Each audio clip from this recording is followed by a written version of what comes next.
Okay, y'all, today is going to be super different. I'm actually still in my gym clothes. I just wanted to let you know in a second, we're doing a total reversal of things. I am not going to be interviewing someone. Someone is coming on to interview me.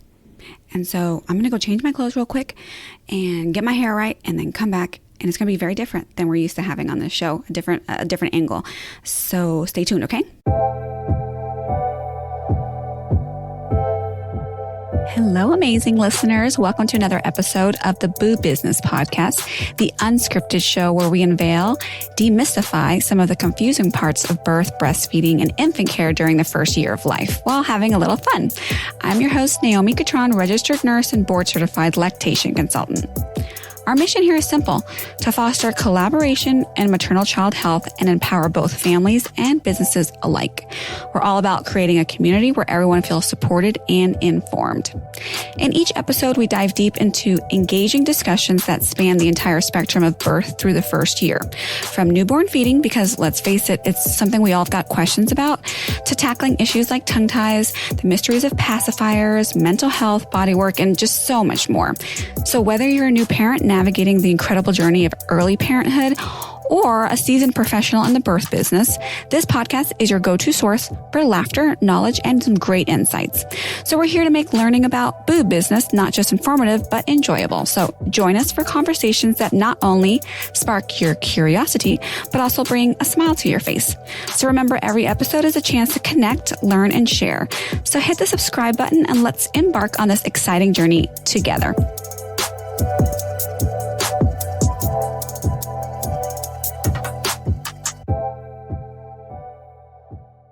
Okay, y'all, I've changed out of my gym clothes, and as promised, I have Jessica Noel here. She's my editor for my book, which she has been a total godsend, and she's taking over the show today. So I'm going to just pass it on over to her, and she's going to tell us what to expect for today.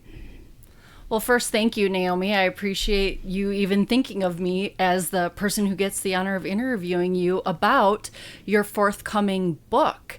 And I don't know how much you've talked about it with your audience, but you wrote a book.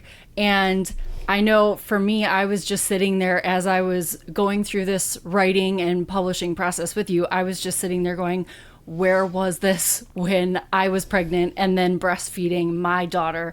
I didn't know any of these things, and I kept having moment after moment of reading the book and going, gee, that probably would have helped me while I was breastfeeding. I probably wouldn't have thrown in the towel as quickly. It wouldn't have been as painful. So I know this book is going to help so many people out there, and I'm thrilled that I get to just be a part of the process. So thank you for that. I appreciate you. Let's just dive into, where did this all start? What inspired you to write the book? Well, kind of a lot like what you just shared. Like, I just have so many patients that come in, and after one or two visits with me or us, someone in our practice, they'll say, wow, I wish I would have known that. Like, no one told me that. And they're not like these life-changing, complex,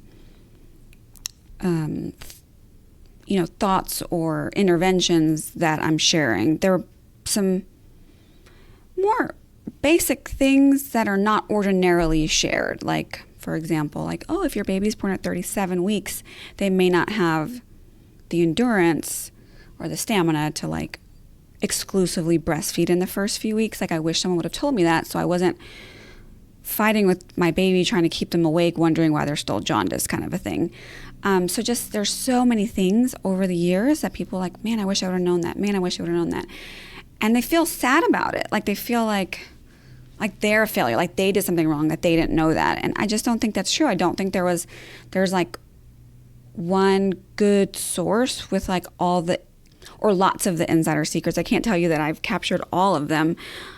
I think that most publications and most information teaches you breastfeeding basics if everything goes according to the textbooks, but not what happens in these outlying cases, which many of the time, I guess with my labor and delivery hat on, I just noticed, wow, not a lot of people, or I shouldn't say that, there are more and more people not fitting in the vanilla textbook birth experience. And so as rates of preeclampsia, diabetes during pregnancy, preterm, late term babies are being born, as that is increasing, then there's more and more people that don't fit in that vanilla textbook, this is what breastfeeding looks like, and what are they supposed to do? They can't really follow the vanilla guidance that they're given through these other forms of prenatal breastfeeding education. So that was kind of like the short answer of what inspired me to read this book. But also, not for nothing, like after repeating yourself 100,000 times, you get tired. And so I'm like, oh my gosh, when my kids have their kids and future generations, like I'm not going to have the energy to just like share these concepts with as much enthusiasm and encouragement and zeal. Like you get tired of repeating yourself a million times, or at least I do. I don't know if anyone else does. And so I wanted to have a printed form that kind of shares these concepts with the energy and the enthusiasm and the optimism that I currently have. And it clearly, I'll just tell the audience, it comes across very well on the page. So everybody has to get a copy because they're going to hear your voice. It's so clear to me when I read that. So you mentioned a lot of different experiences, and you have so much, your experience is vast, from being a mom, a nurse, an IBCLC. So how does that show up in the book? Well, it starts off with, yes, I was a mom first. My kids are older. I can look at things from a totally different perspective. My kids are almost both in college. One's in college, the other one's close to getting there. So I'm looking back. You know, they say hindsight is 20/20. And I'm looking back, trying to remember not to make a mountain out of a molehill. I think when you're in the middle of it, you just feel like your whole world is hanging on a couple things, like how's my baby sleeping? How's my baby eating? How's their health? And everything else falls to the wayside. And I think it's important to be able to have, I don't want to say like I've arrived as a parent because I haven't, but I mean, my kids are now adult, like they're going to be young adults, and I have a different role. So I've been through all the different phases with them, except for this adulthood phase.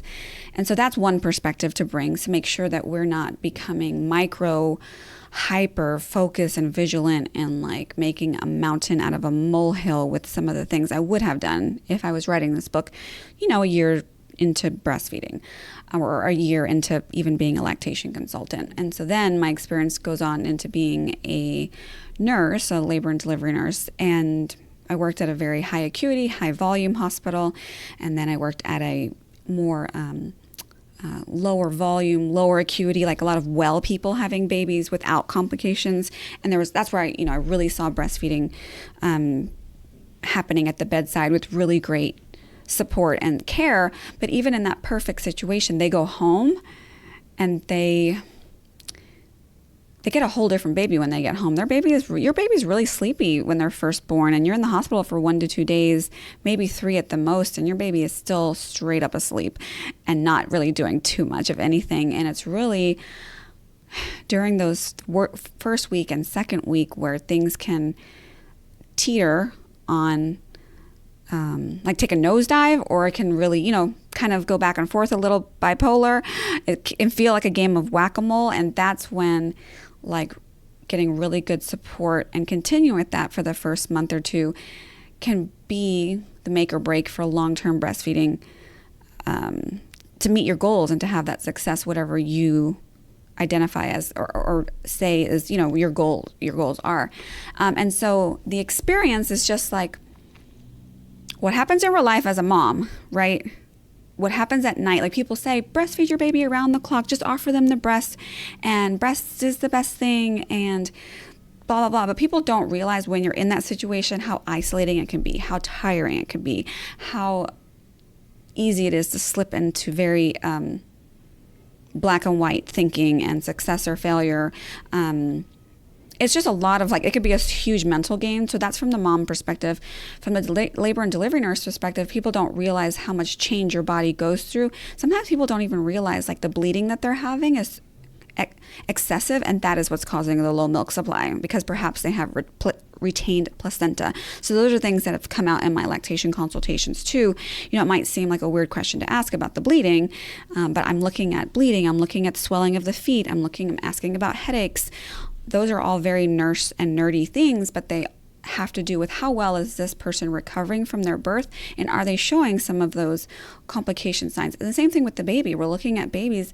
I mean, a person who's seen 100 babies versus a person who's seen 1,000 babies, and how they're supposed to respond, what their reflex is supposed to be like, what their skin is supposed to be like, what their suck's supposed to be like, what their range of motion with their body movement, like all of that really pays a place.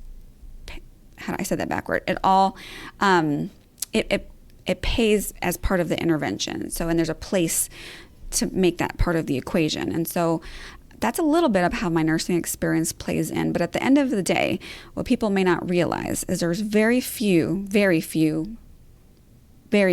professions that wholly look at the mom and the baby. The mom and the baby are both of their patients.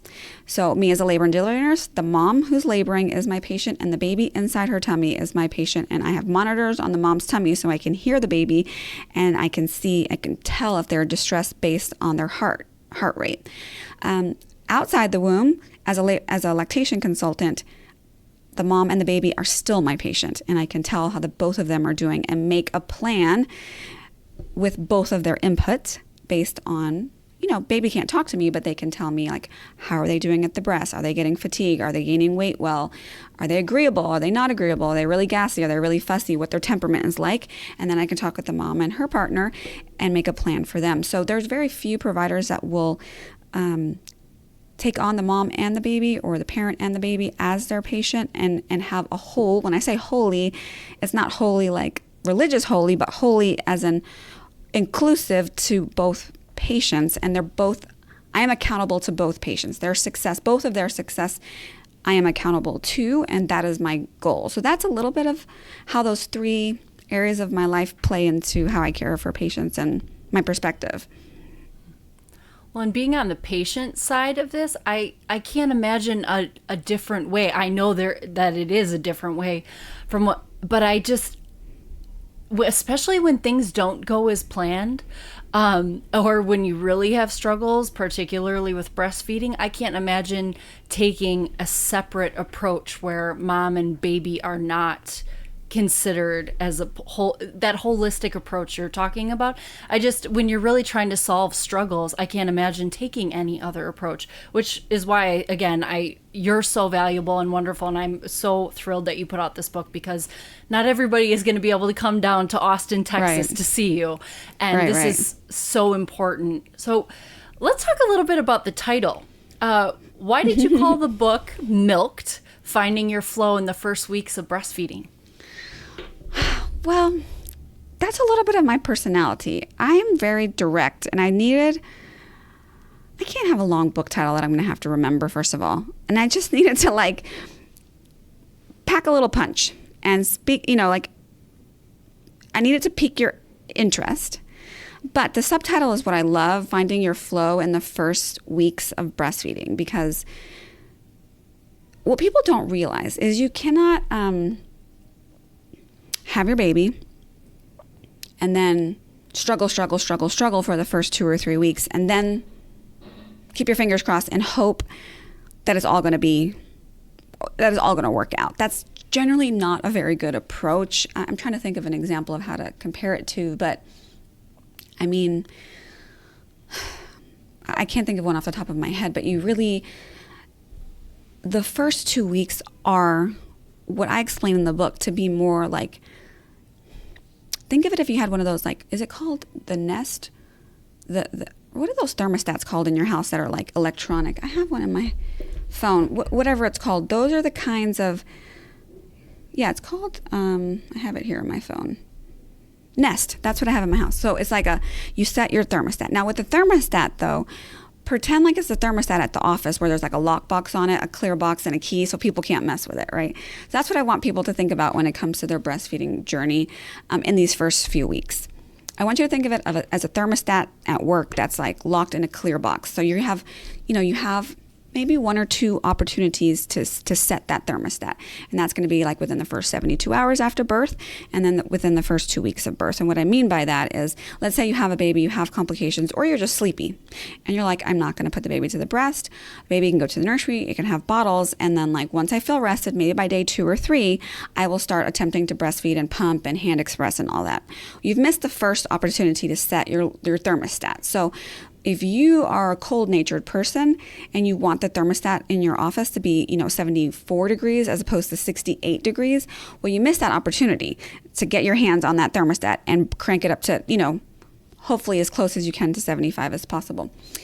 So the next opportunity you have is at that 3-day mark, if that's what you choose to wait. That's when you feel good and you're like, okay, now I'm going to start hand expressing, putting the baby to the breast, getting lactation care and pumping. And we're going to hope and pray that, giving it a couple of weeks of doing all the things will help to increase your milk supply, or if we're comparing things, we'll hope and pray that you can pry that little plastic box open with the key and, crank that little thermometer up to 75 the way you want it, or maybe 73, maybe that's where we get.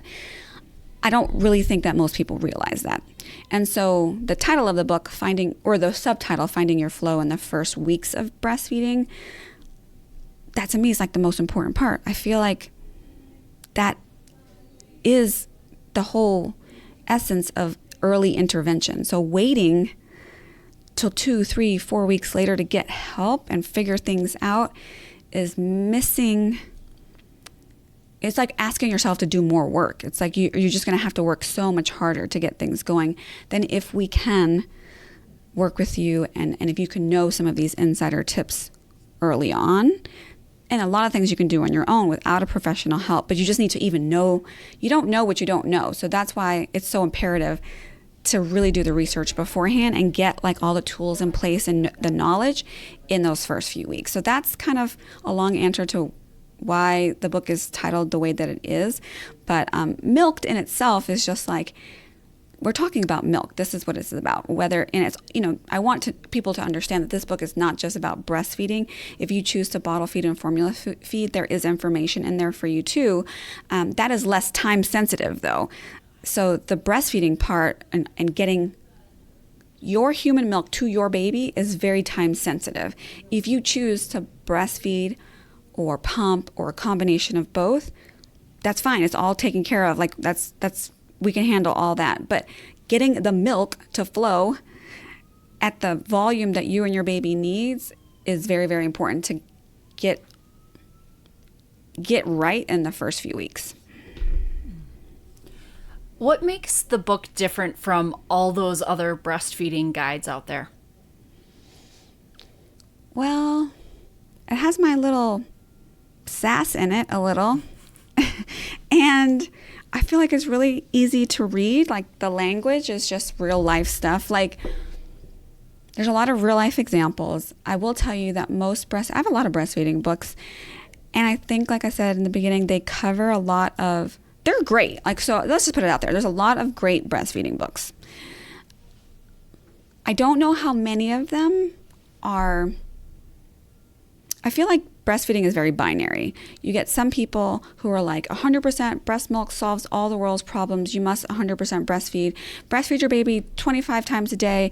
It's fine. Have your baby attached to you all the time. That's great. And like only breast milk and no pumping, no bottles. And this is how nature is. And this is the one way you should do it. And then you have like other books about like, I don't know, just other infant feeding things. I don't feel like there's a middle ground that discusses what happens when things don't go 100% as planned, right? So what happens if you have hypertension and you're not able to breastfeed your baby or do skin to skin in the first 48 hours because you had to go to you got put on magnesium or medication that makes you really, really sleepy and you just cannot open up your eyeballs to do anything. What do you do in that situation? What do you do if your baby's in the NICU unit? What if you do if your baby first got introduced to, a bottle in the NICU unit because of whatever the reasons were? What can you do if you're separated from your baby? What do you do if your baby is a little bit early? What do you do if your baby has jaundice? What do you do if your baby's having some respiratory distress? What do you do if you get an infection in the hospital and you're feeling terrible and you're on antibiotics and all these drugs? Like, how can you protect your milk supply? I don't know that I've read a book that talks about those things. So more like the unspoken things, all the things that I see as a nurse and all the things that my patients come in here and they're like, they come in, I feel bad because they come in and they feel guilty and they feel bad. They're like, I wasn't able to put my baby to the breast because I was so sleepy from this medication they gave me. I wasn't able to nurse my baby because she had to go to the NIC unit for 3 days and I couldn't see her because I was on magnesium for 3 days. And or whatever the reason is, and they have this heaviness and this guilt. And I just feel like that's a terrible way to start parenthood. You have the rest of your life to feel guilty and inadequate, right? Because that's what the world, like you're always having things to compare yourself to. And I don't want anyone to start off the first few weeks of their life already feeling the feelings of inadequacy or regret when they can be prevented, but they have to be equipped and prepared for things they may not expect. I don't think anyone goes into labor thinking, I'm going to have a C-section, or my blood pressure is going to spike and they're going to give me a medicine that's going to make me feel like I have a hangover for 3 days. Or my baby's going to go to the NIC unit because he has respiratory issues. Like, you don't have a plan for that. You just go into birth and stuff happens. And if stuff goes sideways, very rarely do you have a team of people whose main goal is to help you be equipped to feed your baby the way you planned, even in spite of things that may have gone outside of your plan. So that is, I don't know if that helps to answer the question. Mm-hmm. No, and I think it leads right into another topic that you and I have discussed, which was, breastfeeding often in movies and TV is kind of portrayed as like this very natural, it just kind of happens and you don't always see the woman or breast, but there's a sigh of relief, and you can tell that the baby has latched and things are great now. And I know that wasn't my experience, but I'm curious to build off of everything you were just saying. As you were writing the book, how did you kind of, I don't know if balance is the right word, but how did you think about that idealized perception that people have of breastfeeding with the realities of plenty of people's experiences when they're breastfeeding? How did you think that through as you were writing? Ask the beginning part of the question again. So how did you think about when you were writing your book and thinking about the content, and there's this ideal version of breastfeeding and our perception of it, I think a lot from movies and TV, or maybe you see other people do it. Instagram and social media. Instagram, yeah, exactly. Social media. And so there's like this perception that it's just natural. But then there's the realities and the things you were just talking about, plenty of situations where it doesn't go as planned and there's complications. Did you think about that as you were writing, like, okay, how do I, acknowledge this ideal, but then also things can go wrong? Were you like, no, it almost always goes wrong? Like, how did you think about that as you were writing? Well, I don't necessarily know that I think about it as right and wrong. I think of it more like, while breastfeeding is natural, it doesn't mean it's easy. That's it. It's just not really like any more complicated than that. So I think that's the challenge, is that people think that I'm going to have a baby. Well, first of all, people don't think about how they're going to feed their baby. They just think all the things about birth, like, what am I going to wear? And I want a hospital tour, and I want to know about the rooms, and like a lot of birth prep. And no matter which way you slice it, I've delivered over 1,000 babies, and your baby is going to be born, whether you like it or not, within 2 days of you going into labor. And it's going to happen. And you don't really have much control. Well, I shouldn't say you don't have much control of it. Birth and labor, your body takes over and does what it does. And so your baby must come out of your body within a certain period of time after labor. And that's just the way it goes. And that's for 2 days or whatever. That's great. But then we don't think about, well, then what? Like, the pinnacle of being pregnant is the birth. But that's not really the right priority, because then you're having to feed this baby like 8, 9, 10 times a day for months and months and months and months. That's hours and hours and hours and hours and hours and hours and hours that you're spending that are way surpass the amount of time and energy that you would put into birthing. And so I don't necessarily think it's about when things go right or when things go wrong. It has to do with what is the barrier of entry? Like, how hard is it for each individual person to achieve their goal? And that is a very unique and custom and nuanced kind of a thing to measure.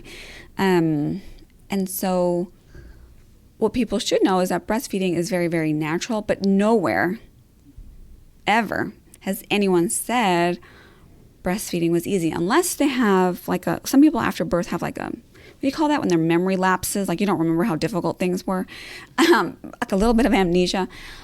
But generally speaking, what people should know, and I don't mean this to sound scary, but, think about back in the day, like biblical times, and even in nature to these, currently, there are plenty of mammals who, yes, their babies are born, they breastfeed, but there's always a runt. There's always a baby who doesn't make it. Like, there's lots of these rescue places that all they do is rescue little birds who had problems with failure to thrive, or little, whatever the mammals are, like animals. I've been watching too much TV recently. And so, this is a thing, So it's not easy for these mammals out there. And like I said, I don't want to compare us beautiful women to other mammals, but on my Instagram page, I have a video of I have a Labradoodle, and she had a couple litters of puppies, and I was so fascinated at how they nursed, because their mouth moves the same as a baby's mouth. Their tongue has to extend and cup and hold onto the breast, except there's 8 of them.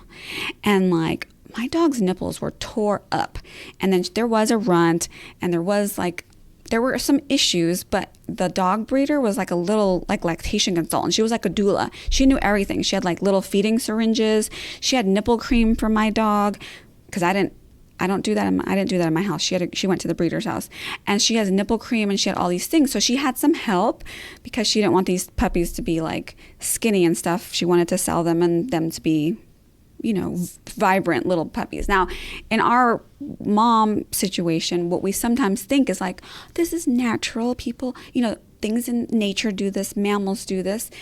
But just know there is a percentage that don't do well, and they have failure to thrive. And there's even a larger percentage of those mammals that struggle and hate their life, okay, while they're going through this. But they don't have another choice. They don't have formula, and they don't have pumps, and they don't have to get up and go to work and deal with all the other things. At least these mammals that are in nature, we have other options, and we have pumps, and we have equipment, and we have a lot of commercial advertising. We have Instagram. We have things that make us second guess ourselves and question what we're doing. And so that's why it's so important to be prepared for what's coming, because if you're not, and if you have an out, something that looks easier and something that looks more,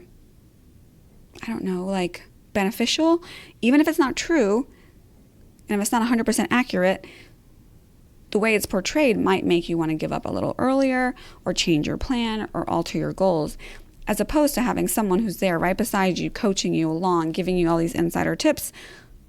Then you're like, oh, I didn't know that thing that advertises that comes with this side effect, or isn't exactly true, or could cause this problem too. So that's one side of it. And then the other side of it is, while breastfeeding is natural, I've already said a million times, it's not easy. And I'll give you a couple of examples. If you think about it, one mom maybe have her baby and she has low milk supply. Another mom has her baby and she has oversupply. I personally believe I have seen how difficult it is to manage an oversupply and how many complications it comes with. But if we're taking it back to completely natural things before electricity and gadgets and advertising, we would all women be in a tent together. We would have our babies. We have a 2-week-old, a 2-day-old, a 2-month-old, and a 2-year-old. And if one is having problems nursing her baby because she has low milk supply, she will pass her baby to her sister-in-law, who maybe has abundant milk and is busting out and is doesn't have a pump, right? So she's going to use her baby as her pump to get the milk out. And you do a little merry-go-round and Goldilocks setup for matching a baby to someone's flow or whatnot.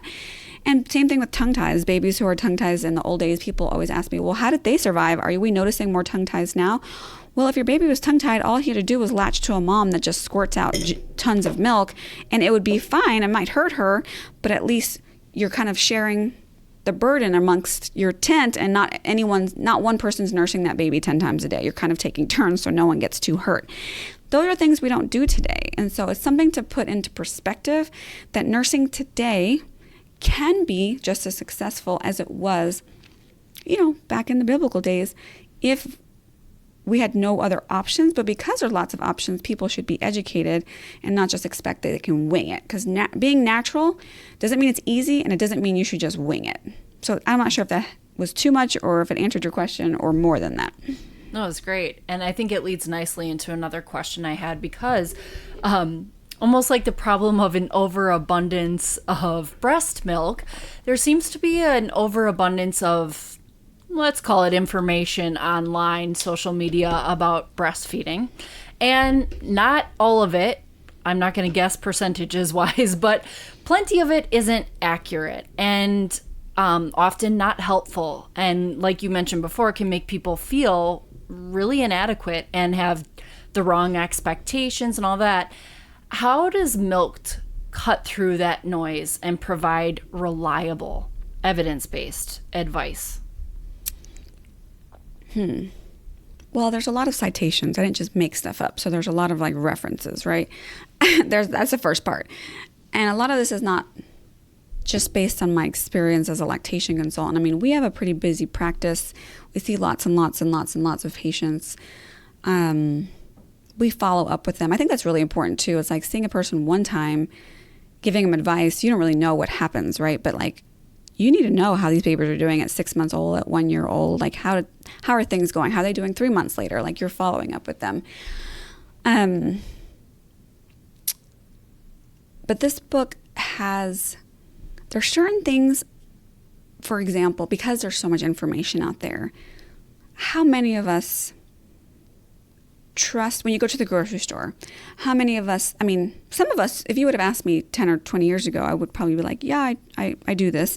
But how many of us feel like we can really put our trust in what is advertised on the front part of the boxes that are in the grocery store, right? It says I don't know, Cheez-Its say something like made with 100% real cheddar cheese or something. So I'm going to buy some Cheez-Its now. That's where we're at. That's a good, healthy choice. Or cereal boxes. All the essential vitamins and minerals that, it makes it sound legit, like it's a good thing to consume.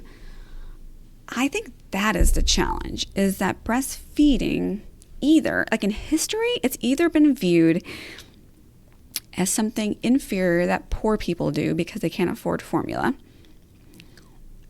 or the pendulum has swung and now it's breastfeeding is the best, or providing breast milk is the best thing you can do.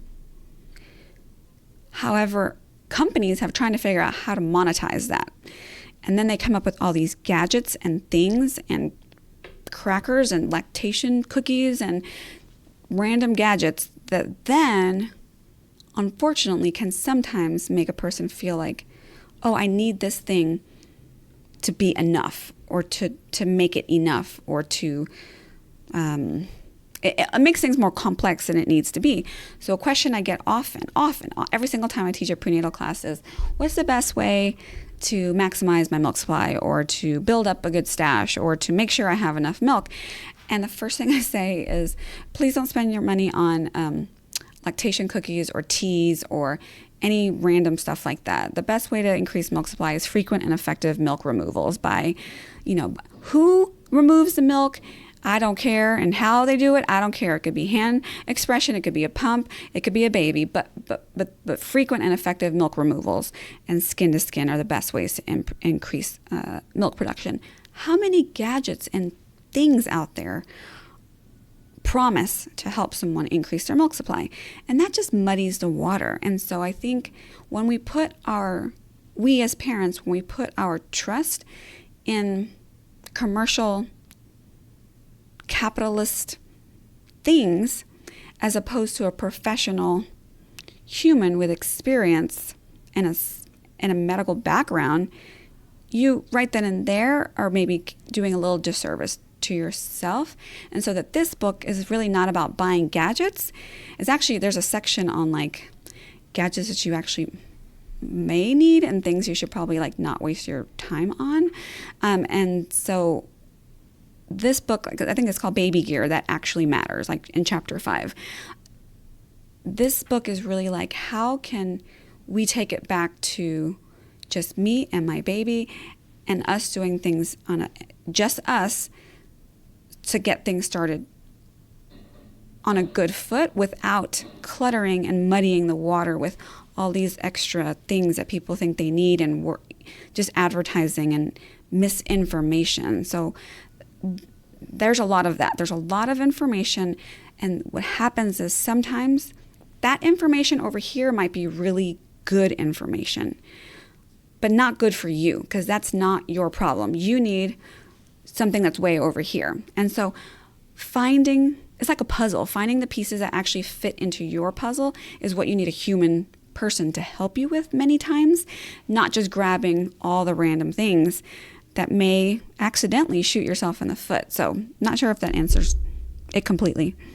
Yeah, and I think it also helps when, I haven't bought for a baby in so long, but I remember being overwhelmed just by the baby aisle and all the products, and even registering for, baby showers and things like that. So I think you did a great job. What I loved about that chapter was, these are the things I should focus on when I go shopping for the baby. And these are all the things I can just ignore and not worry about, which I think saves money at the very least. And like, how many bottles are there right now? Just like all the bottles, and they promise all the things, and the bottles range from like $5 to like a $40 bottle. There's bottles that you can like custom like send a shape of your breast, and they'll make it in the shape of your breast, and it's an expensive bottle. It does not help a baby breastfeed any better, but the promises there, you see what I'm saying? Like, I feel like that's a little bit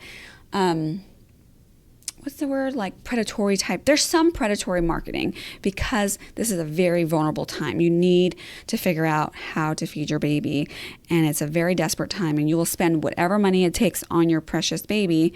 And instead of spending your money on stuff, I might consider buying the book to start with and getting some really good professional and, care. Hey there. I wrote the book on what really matters in those crucial first weeks of breastfeeding, and you deserve confidence, not stress over every ounce.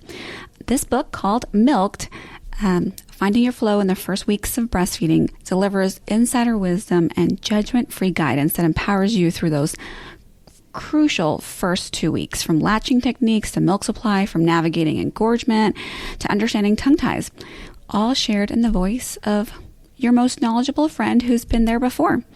So get your copy. There'll be a link below. And this is for the mothers, who breastfeeding brings unexpected challenges. I want you to be prepared. I want you to have confidence with every last drop of knowledge. So every baby is different. Every mother is different, and every feeding journey is different.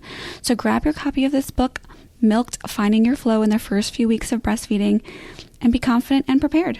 What I really noticed about your book, and I just loved, was one, it's judgment free, and you acknowledge that every woman, every baby, every journey is unique. Mm-hmm. And that was just lovely to see acknowledged. And the fact that you had it was just clear that you weren't trying to push your own agenda or path that someone should take.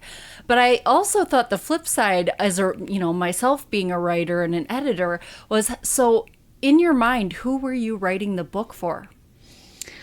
Well, I kind of feel like I was writing it for myself 20-something years ago. Like, if you think about it, I was like a lot of my readers and my clients are right now. So I was very focused. So younger, healthy, professional, had a job, partner, like living life, doing things. Like, I plan to have a baby and eventually go back to work. And I also need a little bit of sleep, and I struggle with depression and anxiety. But I really wanted to do everything in an excellent manner, a little bit of an overachiever. I was more back then than I am now. And so a little bit type A. However, I was also,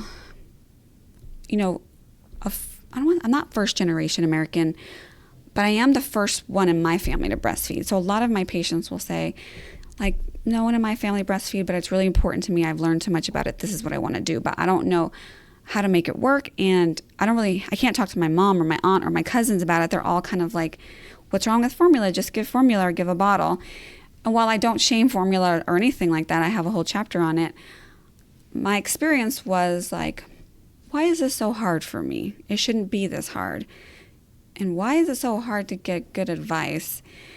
And my baby doesn't fit in any of these baby book. Like I feel like some things are cookie cutters, especially when it comes to like infant sleep and infant eating. And like there was a book when I had my kids that like was talking about putting your baby on a schedule pretty early on, like every 3 hours. None of that worked. And I was like, what the hell am I doing wrong here? Like everything I feel like I'm doing, it's just not right. Like it's just not working. And so I really wished that I had someone to tell me some of this insider information. Like all the things that are in this book, I have completely done wrong when I went through it. And I really look back and I really wish I would have known these things back then. It would have helped my baby, of course, who's now, in college. It would have helped myself enter parenthood in a more confident fashion. I was very, very, very anxious because everything was going very, very wrong. My baby even had to go to the hospital at 4 months old from respiratory challenges that I didn't even know. I wasn't a nurse yet. He had lots of problems with feeding. And what a terrible way to start parenthood. Like you're just like feeling like everything is going wrong and you have no control over it. So what I will say is this book is written more for people who live in an industrialized country as opposed to like if you're going to be if you live rural and like in a place where you don't have a Target or a grocery, like a store where you can buy a bottle or a pump flange, some of the things in here might be a little like irrelevant. But for those of us who will have to manage working or traveling or,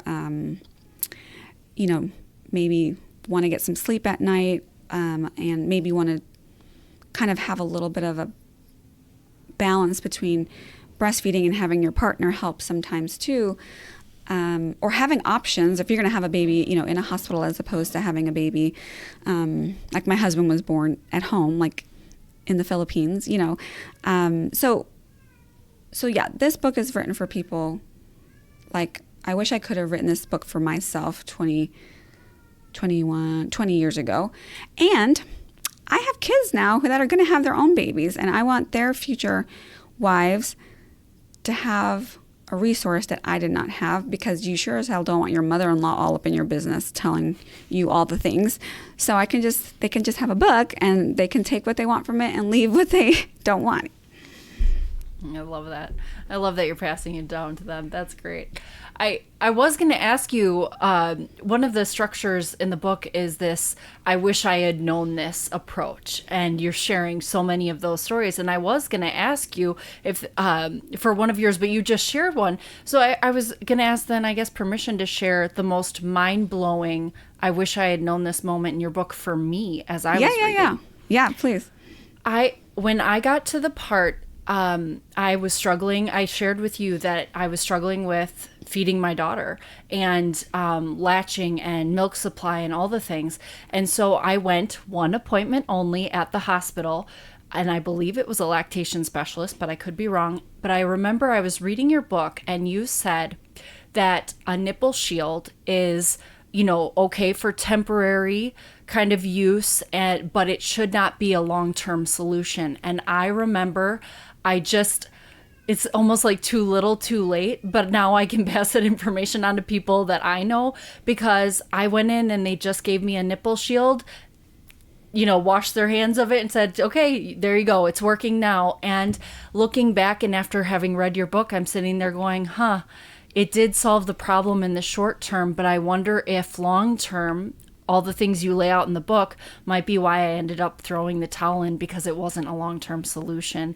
And I was just sitting there going, wow, I wish I had known this, but thank goodness I can pass this to all the people I know who are going to be having babies soon, and they won't have to go through that. But that was my this would have been such a helpful piece of information back then, and how frustrating that is when you're going through it and you're seeking out the guidance and you're not getting it. You know what I mean? 100%. I mean, I had the same experience. I used a nipple shield forever. I didn't know it was temporary use, and, that didn't go so well for me. What I will say, there's a couple of things. 20 years ago when we had our kids, really understand that the lactation profession is a newer profession. And because what it does is take money away from commercial formula companies, like these huge companies like Nestle's and just these big companies, no one's going to fund. I shouldn't say no one. It's very difficult to get funding for breastfeeding medicine or breastfeeding education or research, because we're basically taking money away from the formula companies. So they have lots and lots and lots of lobbyists that do a very, very good job of positioning formula, especially newer formulas that have come out, to be just as good as breast milk. And, they try to hook you with, just in case you don't make enough milk, here's this really amazing formula that you can use as substitute, and it will help your baby flourish. It'll be just as good. And so research that is going towards, hey, how can we help moms not need the formula ever, is not going to be a funded thing. So back 20 years ago, it's not like we really knew that nipple shields were going to cause long-term issues with milk supply. So I don't know, I don't think people purposely went out and told us to use nipple shields and sent us on our merry way. I just don't think we knew a lot. And it's 20 years later, and, even still, there's a lot of things we still don't know. So that was my first my first thing I wanted to share. And then secondly, I hear this a lot, and I don't know if other lactation consultants feel like this, but people will often say, I saw a lactation nurse or I saw a lactation specialist. And there's a huge difference in the different levels of lactation people out there. But how are you supposed to know that as a consumer, right? So yes, there is something called a certified breastfeeding specialist. And then you have something called a certified lactation counselor. And then the highest level is going to be your international board certified lactation consultant. And most recently, in the last 2 years, they've come out with a breastfeeding, lactation and breastfeeding medicine, doctor of medicine, it's a medical program where only doctors can have that certification.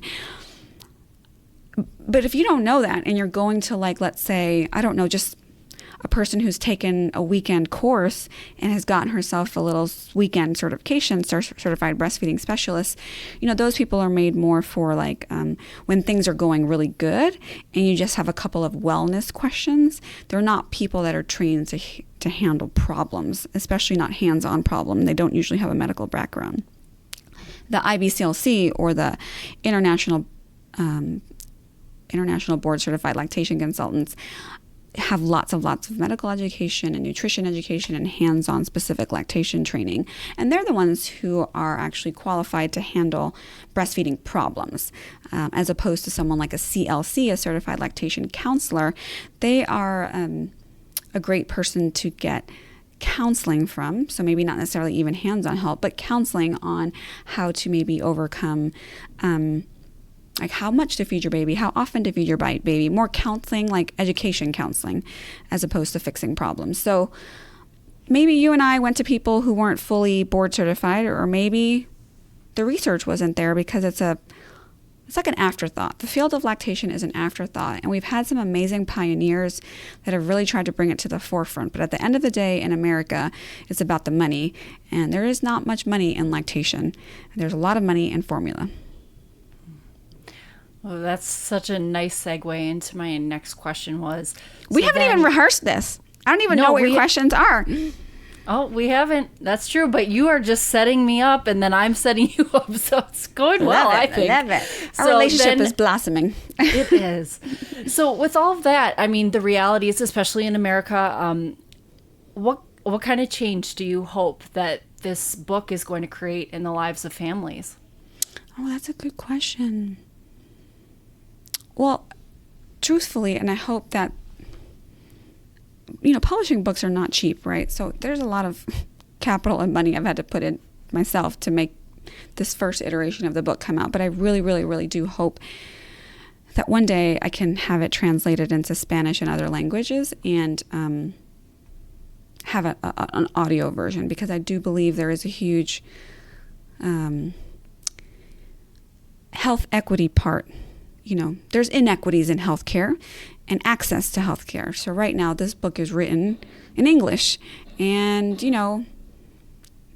that's great, but not everyone can sit down and has time to read a book, because they might be working 60 hours a week to take care of all the things before they have a baby. I would love to have it in Spanish. I would love to have it in audio, that someone can listen to it while they're doing the things that they need to do to reach more people. So at the end of the day, that is a big goal of mine.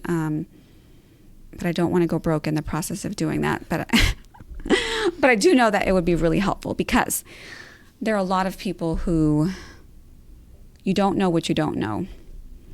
And so kind of like when they say, like, the baby is not born with a parenting manual. Like, yeah, that's true.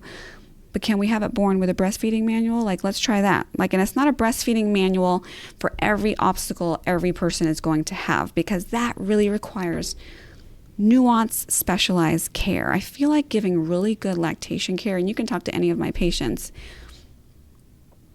is a bit of an art form. You really need to listen to what your patient is saying, and you have to observe what the baby is showing you in their body and their body language and their mouth and their swallowing sounds. And then you got to feel the energy of the family and the couple and their household, and hear beyond the words that just are saying what their true desires are, and then collaborate with them to make a plan that's achievable to them. You can't tell a patient to do something that's just not, they don't have the energy for. So we need to customize those things. So that's why this book is not going to be a one-size-fits-all fix for everyone's breastfeeding issues. However, in the first few weeks of life, there is really solid, advice and things to be aware of and things to look for that are pretty true across the board. So my hope for this book is that this would be, when I was having my kids, there was a book called What to Expect When You're Expecting, and like everyone had it, right? My goal is that this book would be like that for people who want to breastfeed. And even if it's just you want to breastfeed for the first 2 weeks or the first 2 months, like, I hope that this is a book for you. If you want to breastfeed for the first 2 years, then this is the book for you. You got to get it started, got to get started on the right path. You got to set that temperature got to set that thermometer at the right temperature for to meet your goals early on. So that is my hope for this book, but I hope that this book will be that resource for more than just the English-speaking American population. Yeah. Now, you've laid out so many reasons why every pregnant person should just immediately get this book and start reading. I'm curious, how can birth professionals use the book to support their clients or patients? It's the same. Okay, so did you know that most OBGYNs only get 4 hours of lactation education in med school? An OBGYN only? Wow, and then that's family. low. Yeah, and a family practice. And, every program is going to be a little bit different. And maybe 10 years from now, that will look different. And I know that there's some med schools, not very many of them, who might actually do a lot more than this. But on average, that's what it is. I actually have lectured for a university here and spoken to their family practice residents on breastfeeding. So challenging. How do I tell these residents everything they need to know in 1 hour? That's pretty challenging. So to answer your question, I've done plenty of, I've been interviewed by plenty of OBGYNs on their podcast or, for different reasons. And say the topic of engorgement, one of the things we talk about in the book is that the recommendation is to use, cool or ice compresses as opposed to heat. I vividly remember an OBGYN inviting me onto a recording platform. The conversation was just about engorgement, and it was for National Breastfeeding Month, which is in August, 1 year. And she was like, oh my gosh, I didn't know that this had changed, that the recommendation for engorgement wasn't heat anymore. And then I also explained, when you're engorged and you have engorgement or mastitis, we're not supposed to be pumping until empty either. And she was like, oh my gosh, I didn't know that. That's not what I was taught. And so things change. Now think about it. And in their defense, if you have a choice to take a continuing education class about how to manage severe preeclampsia in pregnancy and possibly help save a woman's life, or how to manage engorgement, which one are you going to choose? I mean, you want to like save people's lives, right? Engorgement is not going to kill you. That's fair, but that's a knowledge deficit that I don't think we as patients realize our providers might have. And the same thing goes for, pediatricians and things like that. I mean, how many can you go to your general practice doctor and ask them really intricate questions about nutrition? That's not really their forte. They're there to help make sure you don't die from a disease or stroke or a heart attack or hypertension, right? They're trying to prevent that from happening to you. So the same thing, but this book is made for doulas, OBGYNs, new lactation consultants, pediatricians, pediatric dentists, anyone who's going to be supporting a breastfeeding mother or a pregnant person who wants to breastfeed.